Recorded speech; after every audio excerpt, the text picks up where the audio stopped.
Muchas veces no nos queremos meter en problemas al corregir a nuestros hermanos, pero la corrección fraterna es algo que todos debemos hacer siempre que queremos el bien de los demás. La corrección fraterna tiene una eficacia sobrenatural. Esta corrección se practicaba con frecuencia entre los primeros cristianos. Cuando la persona no recibe humildemente esta corrección es cuando se tienen problemas. Lo ideal es saber escuchar al otro con paciencia y con un corazón abierto. Existen falsas excusas para no hacer una corrección fraterna. Hay que cuidar el modo y la forma, pero es necesario que nos prestemos a hacer esta hermosa virtud. Pero hay algunas virtudes que debemos vivir para poder hacer la corrección fraterna y también aprender a recibirla. Natán, el profeta, le tuvo que hacer ver a David que tenía esa conciencia adormecida por el pecado y que había cometido uno muy grave. Para hacerle caer en cuenta de la gravedad de su delito, le expone una parábola. Había 2 hombres en un pueblo, uno rico y pobre el otro. El rico tenía muchos rebaños de ovejas y de bueyes. El pobre solo tenía una corderilla que había comprado. Iba criando y ella crecía con él y sus hijos, comiendo de su pan, bebiendo de su vaso y durmiendo en su regazo. Era como una hija. Llegó una visita a casa del rico y no queriendo perder una oveja o un buey para invitar a su huésped, cogió la cordera del pobre y convidó a su huésped. David se puso furioso contra aquel hombre y dijo a Natán: «Vive Dios, que el que ha hecho eso sea reo de muerte». Entonces Natán le respondió: «Ese hombre eres tú».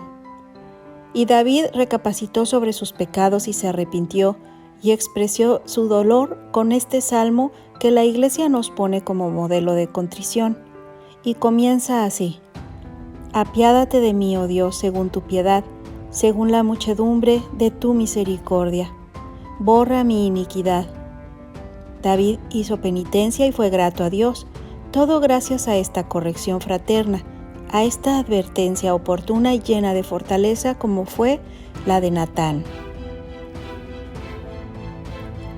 Uno de los mayores bienes que podemos prestar a quienes más queremos y a todos es esta ayuda de una corrección fraterna. Es fácil comprender que una corrección fraterna a tiempo, oportuna, llena de caridad y de comprensión, y a solas con el interesado, puede evitar muchos males, un gran escándalo o un daño a la familia, o sencillamente le puede ser eficaz como un estímulo para aprender a amar más a Dios. Esta ayuda espiritual nace de la caridad y es una de las principales manifestaciones de esta virtud. Pero también es una exigencia de justicia cuando existen especiales obligaciones de prestar la ayuda para que pueda ser corregido aquel error que se está cometiendo. Con frecuencia, por eso, debemos pensar en cómo ayudamos a los que están cerca, cómo hacemos esa corrección fraterna. A veces se sufre al recibirla porque cuesta humillarse, o por lo menos al principio, pero también a veces hacerla cuesta. Solo que debemos recordar que para hacer correcciones fraternas es importante primero que hagamos oración y también dar un buen ejemplo. Así que practicamos con frecuencia la oración y ese amor a los demás por medio de nuestro ejemplo. La corrección fraterna tiene esa entraña evangélica. Los primeros cristianos la llevaban a cabo frecuentemente. Como por ejemplo sabemos del apóstol Santiago, que también advertía a los primeros cristianos diciéndoles: «Si alguno de vosotros se desvía de la verdad y otro hace que vuelva a ella, debe saber que quien hace que el pecador se convierta de su extravío, salvará su alma de la muerte y cubrirá la muchedumbre de sus propios pecados». Así que como vemos, no es pequeña la recompensa. Que no sea en nosotros que se repitan aquellas terribles palabras de Caín: ¿acaso soy yo el guardián de mi hermano? Al contrario, las excusas no pueden instalarse en nuestro ánimo para hacer el mal. La corrección fraterna siempre puede ser un medio muy bueno para rescatar la vida de una persona.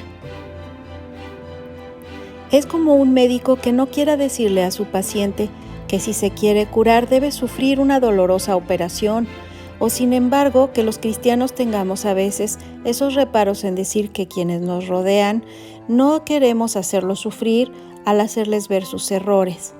Tampoco se trata de volvernos juiciosos con los demás, sino que sea un sincero reclamo de su buen comportamiento. Pero por desgracia es grande el número de los que no quieren desagradar o por no impresionar a alguien que está viviendo en sus últimos días o sus últimos momentos de existencia terrena, callan el estado real de esta persona o le hacen un mal incalculable a aquellas personas que cuando ven su error no quieren corregirlos. Pero recordemos aquel texto de la Sagrada Escritura que nos dice: el hermano ayudado por su hermano es como una ciudad amurallada.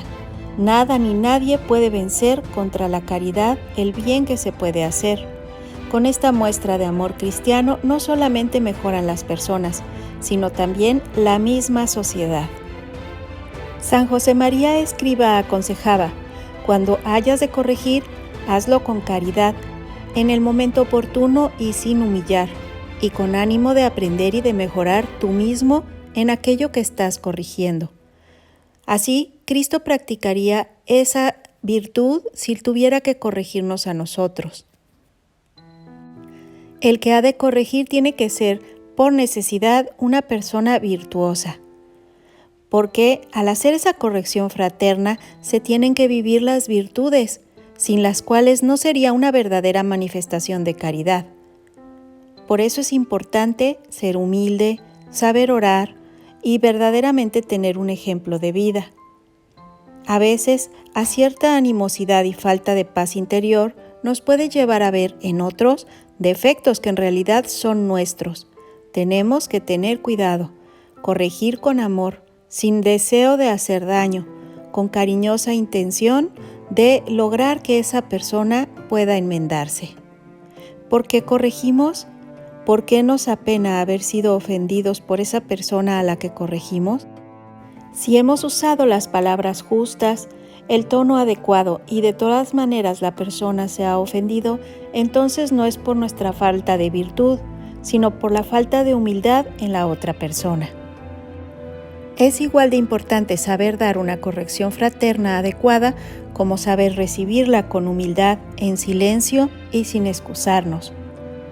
Acudamos hoy, al terminar nuestra oración, a la Santísima Virgen, la Madre del Buen Consejo, para que nos ayude a vivir siempre que sea necesaria esta muestra de caridad fraterna y de amistad verdadera, y de aprecio sincero por quienes nos rodean, con quienes nos relacionamos más frecuentemente. Que Dios te bendiga.